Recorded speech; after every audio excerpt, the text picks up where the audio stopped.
मेरे प्यारे दोस्तों नमस्कार।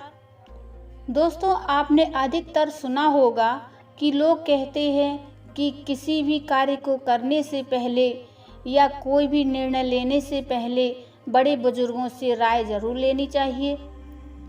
मित्रों, आज की हमारी ये कहानी इसी विषय पर आधारित है, इसलिए आप इस कहानी को अंत तक जरूर सुनें।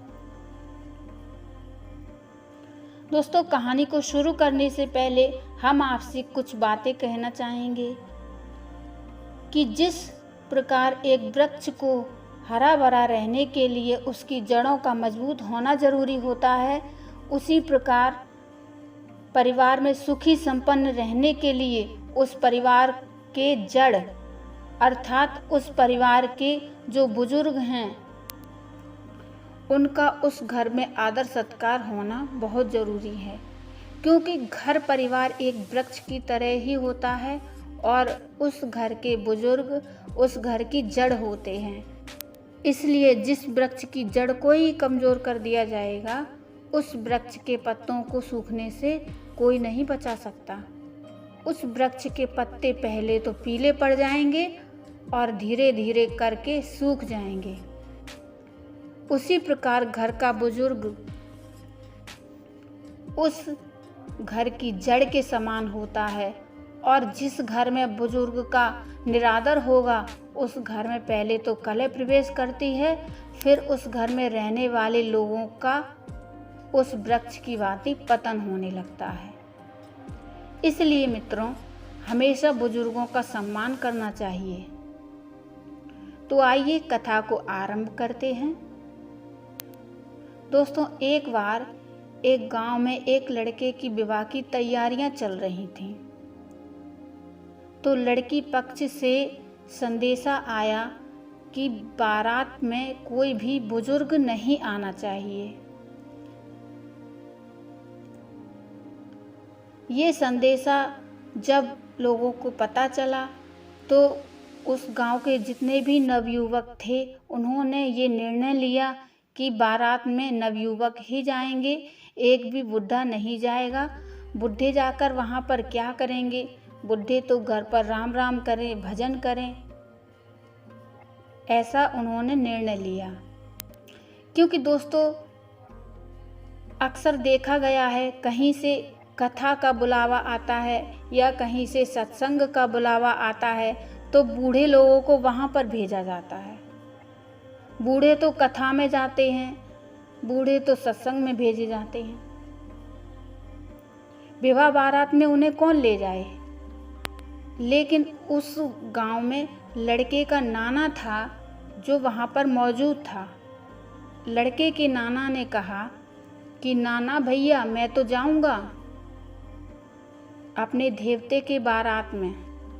लोगों ने नाना से कहा कि अगर आप गए तो कन्या के पिता हैं, वो बारात को वापस कर देंगे,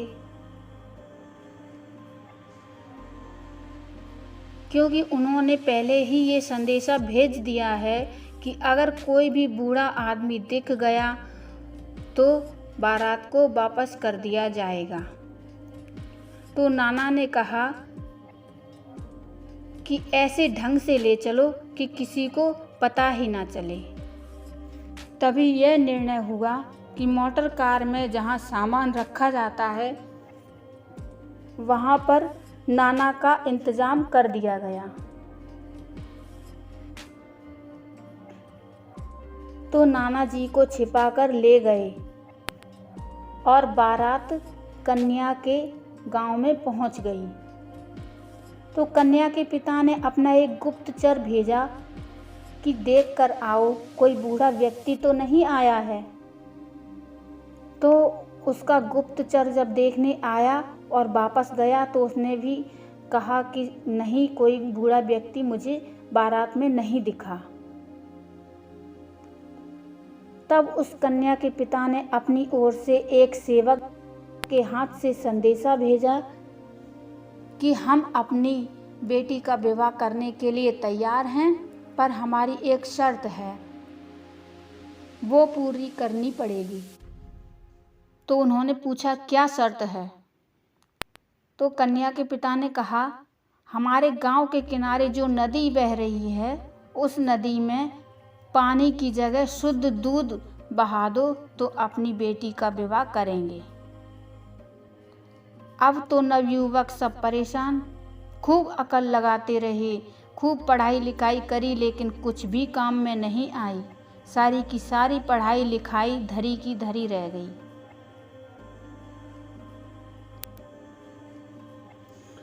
और ये खुशफुसाने लगे कि नदी में पानी की जगह शुद्ध दूध, ऐसा कैसे हो सकता है।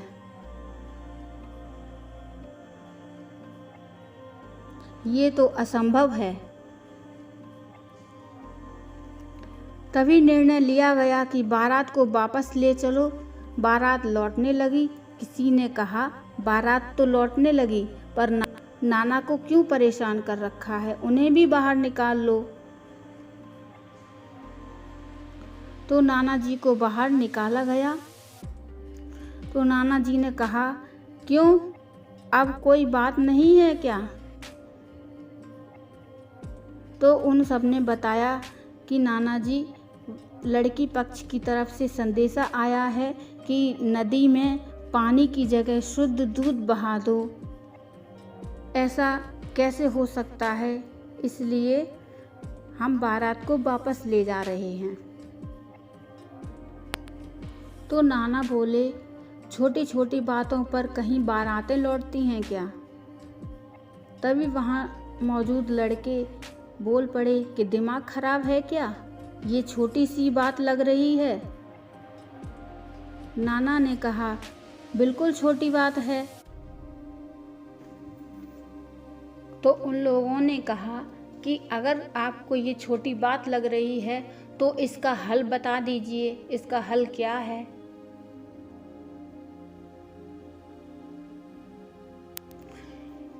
तो नाना ने कहा कि कुछ नहीं, बस तुम भी अपनी ओर से एक सेवक के हाथ से संदेशा भेज दो और संदेशे में ये भेजना कि हमने दूध का इंतजाम करवा लिया है, नदी में जितना दूध बहाना हो बहा दो, हमारे पास शुद्ध दूध है, लेकिन हमारी भी एक शर्त है कि पहले तुम नदी का पानी खाली करवा दो, तभी हम शुद्ध दूध बहा देंगे। तभी कन्या का पिता समझ गया कि जरूर बारात में कोई वृद्ध व्यक्ति आया है, बूढ़ा व्यक्ति आया है, क्योंकि ऐसी सोच तो बूढ़ा व्यक्ति ही बता सकता है। कोई नवयुवक के दिमाग में ये विचार आएगा ही नहीं। और इसके बाद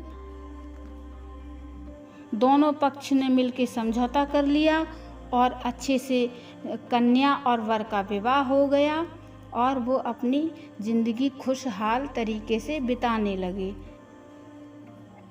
तो दोस्तों, आपको ये कहानी कैसी लगी, कृपया कमेंट में ज़रूर बताइए। कहानी अच्छी लगी हो तो लाइक ज़रूर कर दीजिए और चैनल को सब्सक्राइब कर लीजिए। तो मिलते हैं फिर एक और अच्छी सी कहानी को लेकर। तब तक के लिए धन्यवाद, नमस्कार।